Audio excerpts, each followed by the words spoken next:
This is shocking, bro. This type of information right here is shocking, guys. This is very concerning if you're an Indiana Fever fan. I just have to be honest. Look at this, bro. Look at this. 2-4 when Kelsey Mitchell score over 30.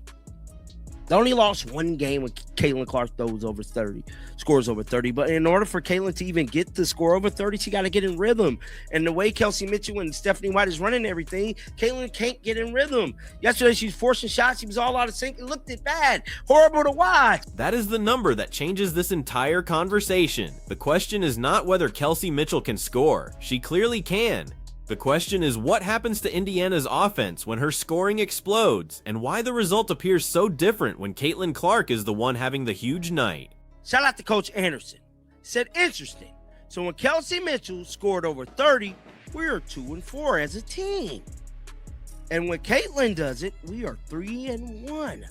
That's because Caitlin is a floor raiser, but Stephanie White decided to build the offense for Kelsey more than Caitlin's strength. 2-4 versus 3-1. Small samples, absolutely, but interesting enough that you cannot just wave them away because those records point towards something deeper than individual scoring. And before anybody turns this into Kelsey versus Caitlin, that is not the useful conversation. Indiana needs both players. The more important question is whether the Fever are getting the best version of both players at the same time. Because later, when we get into how the offense changes depending on who controls the possessions, that is where this becomes much more complicated than saying one player scored too much or another player did not score enough. Argument. Somebody said, no, the difference is when Mitchell go off, Caitlin don't show up. When Caitlin go off, Mitchell always right there with her. Y'all so Lulu, y'all don't have common sense. What? When Kelsey is scoring that much, she disrupts the offense flow because she's in dribbled the print off the ball mode. You can see how frustrated Caitlin. Now that is a fan interpretation, not an established fact. Saying Mitchell is disrupting the offense every time she scores heavily goes further than the numbers alone can prove. But there is a basketball question underneath that reaction that deserves attention. How are those points being created? 30 points generated inside an offense where Clark is pushing transition, manipulating the defense, and creating advantages can function very differently from 30 points generated through possessions that repeatedly end with the same scorer. The box score does not tell you whether the defense was scrambling. It does not tell you whether multiple teammates touched the ball. It does not tell you whether Clark spent a possession attacking or simply waiting for the action to come back toward her. And that matters because Clark's influence has never been limited to the number beside her name in the scoring column. The argument being made here is that her ability to organize possessions can affect everybody around her.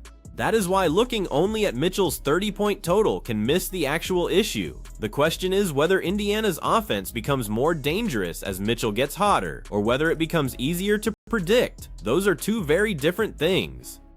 Every player with more than 30 points a game this season and their teams recorded in those games. A'ja Wilson, 11 games plus 30, their team 8-3. Marina Marbury, she had 6, her team 4-2. Kelsey Mitchell have 6, and the Fever is 2-4. Caitlin Clark has 4. And the Fever is. Now we have the comparison that started this entire debate. According to the chart discussed in the source, Kelsey Mitchell had 6 30-plus point games with Indiana going 2-4 in those games. Caitlin Clark had 4, with Indiana going 3-1. That does not prove Mitchell causes losses. Basketball does not work that way. Opponent quality matters. Defensive matchups matter. Who else played well matters. A 6-game sample can swing dramatically from one possession, one missed shot, or one bad defensive quarter. But the statistic becomes useful when you stop treating it as a verdict and start treating it as a clue. Ask what Indiana looks like in those games. Does Mitchell reaching 30 happen because the entire offense is functioning beautifully and she is finishing the opportunities? Or does it sometimes happen because Indiana needs Mitchell to create difficult offense after everything else is stalled? That second possibility would completely change the interpretation. If Mitchell is scoring 30 because Indiana is already struggling, blaming the 30 points would reverse cause and effect. And that is why this debate cannot end with a win-loss graphic. We need to ask what the Fever are sacrificing, if anything, when one player becomes the dominant offensive option. Because the real concern is not Mitchell scoring 30. Indiana would happily take 30 from her every night if those points existed alongside Clark controlling pace, Aaliyah Boston creating pressure inside, and the rest of the offense generating efficient opportunities. The problem begins only if one form of success comes at the expense of another. When Kelsey goes into these modes, with these 30-plus point game modes, she eliminates Caitlin Clark.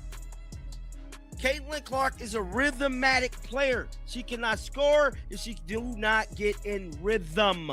With no rhythm, that means no Caitlin scoring the basketball. That means no logo threes. And that means her stats is going to take a major hit for it. This is where the criticism gets more specific. The speaker describes Clark as a rhythm player and argues that possessions dominated elsewhere can prevent her from establishing that rhythm. You could see why fans would make that connection.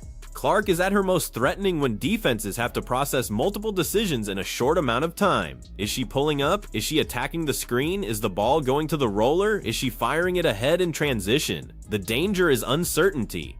If Indiana reduces that uncertainty by repeatedly initiating possessions in ways that do not require the defense to react to Clark, the defense gets a completely different assignment. That does not mean Mitchell should stop shooting. It means Indiana has to distinguish between feeding a hot scorer and allowing the entire structure of the offense to narrow. Those are not the same thing. A hot player should receive opportunities, but the best offenses can feed that player while keeping everybody else connected. Think about what a defense wants. It wants to know where the ball is going. It wants actions to become repetitive. It wants possessions where only one or two threats need serious attention. Clark can create the opposite environment because her passing range and shooting range stretch what defenders have to consider. So if the Fever are going to maximize Mitchell's scoring, the ideal version is not Mitchell instead of Clark.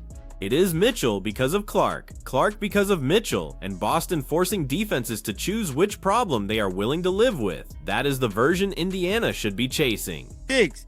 Then Flinsky said, of course, context matters, so let's take holistic approach and analyze their performance against the top 7 teams in the league versus the bottom 7 teams.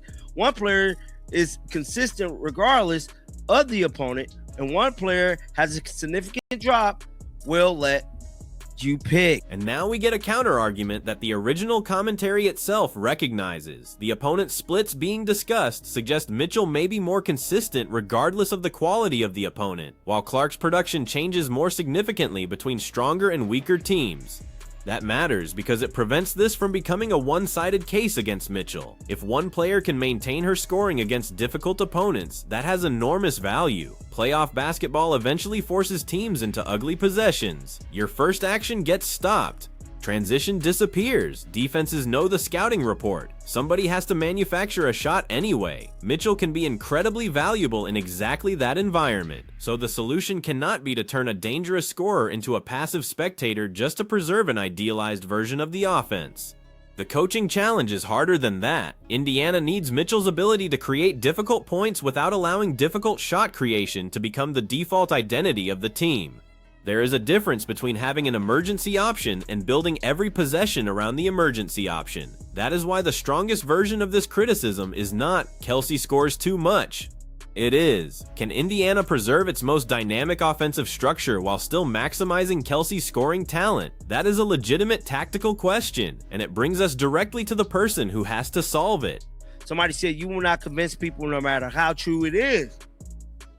Somebody else said, I would like to see if there's a total team shot differential when Caitlin Clark runs the fast break offense compared to AB and Kelsey Mitchell hub motion offense. Does Clark generate more offensive opportunities? Does a higher scoring offense? Notice what that fan is asking for. Total team shot differential when Clark controls the fast break offense compared with a more deliberate half-court approach involving Boston and Mitchell. That would be much more informative than simply counting 30-point games. How many quality attempts does Indiana generate? How quickly do those attempts arrive? How many players become involved? What happens to turnovers? What happens to shots at the rim? What happens to open threes? Those are the questions that could separate perception from reality. Because there are two competing theories here. Theory 1 says Mitchell's huge scoring nights can coincide with an offense that becomes too concentrated, making Indiana easier to guard and pushing Clark away from the actions where she is most dangerous. Theory 2 says the losses have little to do with Mitchell's scoring itself. Mitchell may simply be taking on a heavier burden because Indiana is already struggling, meaning her 30-point performances are a symptom of difficult games rather than the reason those games become difficult. Both theories can fit the same basic win-loss statistic, and this is exactly why coaching matters. Stephanie White does not have the luxury of choosing between talented players as if this were a social media debate. Her job is to build possessions where their strengths multiply each other. If Clark bends the defense, use that attention to create cleaner Mitchell opportunities. If Mitchell is hot, force defenders to react to her, and then punish the adjustment through Clark. If Boston is screening, make the screen part of a sequence that creates an actual decision instead of merely going through the motion of running an action. The goal is not equality of touches. Basketball does not require everybody to shoot the same number of times. The goal is connectivity. Now, there was a play, I'm not going to play the play, where Aaliyah Boston didn't set the pick for Caitlin Clark. She just let Odyssey Sims blow by her, and she tackled Caitlin Clark. Drop down in the comment section, you guys know which play I'm talking about. This possession is where the conversation moves from statistics into execution. The speaker criticizes a play where Boston did not effectively set the pick before Odyssey Sims got through the action, and Clark ended up taking the contact. Whether you agree with the description or not, watch the principle behind it. A pick and roll only becomes dangerous when the screen forces somebody to make a decision. If the defender can navigate the action without being delayed, the ball handler receives none of the advantage the play is supposed to create. And with Clark, that detail becomes especially important. Giving her half a step can change a possession. That half step can create a passing lane. It can force help toward the ball. It can open the roller. It can create space behind the defense. Without that advantage, Clark can be pushed into a much harder version of basketball. Now connect that to Mitchell. If Clark is not consistently receiving productive actions early in possessions, Indiana may eventually need Mitchell to rescue those possessions through individual shot creation. Then Mitchell's usage climbs. Then Clark becomes less involved. Then viewers look at the final box score and say Mitchell froze Clark out, but the sequence might have started several decisions earlier. That is why blaming one player is too simple. Spacing, screening, pace, and sequencing all determine who eventually takes the shot. And this is the point where the 30-point statistic starts revealing its real value. Not as proof that somebody is selfish, but as a warning light telling Indiana to inspect what is happening underneath the hood. Caitlin Clark 2026 splits versus current top 8 teams versus bottom 7 teams through August 20th through the 26th. Stat gains 18. Her bottom is 15. Record is 8-10. 12-3 on the bottom 7. Points 19. Bottom 7, 24. Rebounds, 3. Bottom 7, 4. Now look at the opponent split being discussed for Clark. The source describes an 8-10 record against the current top 8 teams compared with 12-3 against the bottom 7, with scoring also moving from roughly 19 points to 24. Again, context matters enormously. Better teams are supposed to make stars less efficient. That is why they are better teams. But this gets us to the most important part of the entire argument. When Indiana plays stronger opponents, those defenses are more capable of taking away the first option. They can pressure Clark, communicate through screening actions, protect the rim, and recover without giving up easy secondary opportunities. That means Indiana cannot simply hope Clark individually overwhelms every elite defense. This is precisely where Mitchell should become more valuable, not less. If opponents load up on Clark, Mitchell is supposed to punish that attention. If opponents refuse to leave Mitchell, Clark should have more room to operate. And if both perimeter threats are pulling defenders away from the paint, Boston should have opportunities created by the stress those two guards produce. That triangle is the real potential of this fever offense. So when the pieces instead appear to compete for oxygen, that is where the frustration comes from. The title level concern is not that Mitchell suddenly forgot how to play winning basketball. The concern is that Indiana may sometimes be getting separate performances from its best offensive players instead of one connected performance. And against weaker opponents, talent can cover that problem. Against better teams, disconnected offense gets exposed much faster. That is why the top versus bottom split is more interesting than it initially looks. It raises the stakes from an argument about individual statistics to a question Indiana will eventually have to answer against serious competition. Can this offense still create its preferred advantages when the opponent knows exactly what is coming? This here, so this is Kelsey Mitchell, 19, bottom 7, 18. No, where's her field goal percentage? 49, 51, 44, 24 points. What is Caitlin's? 19 points. I think this is a pro Kelsey Mitchell argument. What this fan right here is saying. This look like pro Kelsey Mitchell. I don't give a damn about none of that. We need to talk about why they 2-4. And there is the other side again. The comparison being discussed is presented as potentially favorable to Mitchell because of her consistency. That should not be dismissed just because it complicates the original argument. Mitchell being able to produce against different levels of competition is a strength Indiana needs. If anything, it tells you the Fever should be searching for a system that keeps that consistency while increasing how often her production connects with Clark's playmaking.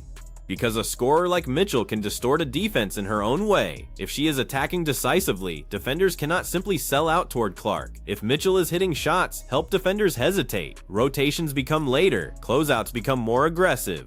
Those reactions should create opportunities elsewhere, but somebody has to design the sequence that converts one player's success into another player's advantage. This is where the criticism of Stephanie White becomes more interesting than the criticism of Mitchell. A coach is not responsible for making every shot. A coach cannot control every decision once the possession becomes chaotic. But the staff can control what actions are emphasized, where players begin possessions, how frequently Clark gets the ball back after giving it up, how screens are positioned, and what counters are available after the defense stops the first action. Those details determine whether stars complement each other or merely take turns. Taking turns can look incredible when shots are falling. It can also become fragile when the opponent forces the ball toward the least dangerous area of the floor. And that fragility is what Indiana has to eliminate before it matters in a bigger moment. Somebody said, whoa, and notice that Kelsey Mitchell chart is the only one on there where her scoring a lot has more losses. Every other team, damn, I didn't even notice that. Every other team wins when their star does well. What does that tell you about Kelsey Mitchell ball haul, stat pad, hero ball, and it couldn't be more. That reaction goes much further, calling Mitchell's style hero ball and stat padding. The numbers presented here do not establish that accusation, and there is an important distinction between criticizing an offensive pattern and assigning a motive to the player. We can observe possessions. We can debate shot selection. We can compare team performance. We cannot look inside somebody's head and declare that a player is intentionally chasing statistics. And frankly, Indiana does not need that accusation for this to be a serious conversation. The basketball problem is interesting enough on its own. Here is the payoff. The concerning part of Mitchell's 30-point games is not the 30. It is what the Fever's record in this small sample forces you to investigate about the structure around those points. If Mitchell scores 30 while Clark remains fully engaged as a creator, Indiana should theoretically become incredibly difficult to defend. Now imagine the choices facing the opponent. Send extra attention toward Mitchell and Clark receives space. Pressure Clark and Mitchell attacks a tilted defense. Trap the ball and Boston can operate with numbers behind the play. Stay home everywhere and you are asking individual defenders to contain high-level offensive players without help. That is what offensive synergy is supposed to create. There is no comfortable answer. But when possessions become isolated, the defense suddenly does have an answer. It can load its attention toward whichever player currently has the ball because the next action becomes easier to anticipate. That is why flow matters, not because basketball has to look pretty. Because unpredictability is a weapon. Clark's ability to see plays before they fully develop is most valuable when teammates are moving with those possibilities. Mitchell's shot making is most valuable when the defense is already worried about multiple threats. Boston's interior presence is most valuable when perimeter actions force defenders into rotations. Take any one of those pieces away and everybody else has a harder job. So if Indiana wants to learn anything from this stretch, it should not be stop Kelsey from scoring 30. That would be absurd. It should be. Figure out why those explosions have not consistently translated into the team results you would expect, and determine whether the explanation is opponent strength, game state, defensive performance, offensive structure, or some combination of all four.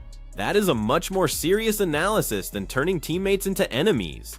Now, we all know last night the Indiana Fever lost to the Dallas Wings. That should come as no surprise to anyone. The Dallas Wings made it their business defensively to lock up Caitlin Clark, to put discourse along the side of the rim protection part. And I have to be honest, Aaliyah Boston sabotaged the team too. Like, Aaliyah Boston single-handedly caused them to lose this game. And the Dallas loss is exactly why these questions are getting louder. The source argues Dallas made it a defensive priority to contain Clark and also places significant blame on Boston. Those are opinions from the commentary, not settled conclusions. But the important observation is that opponents are going to study Indiana's pressure points. If a defense believes it can disrupt Clark early and push the Fever toward a more predictable style, why would it stop doing that?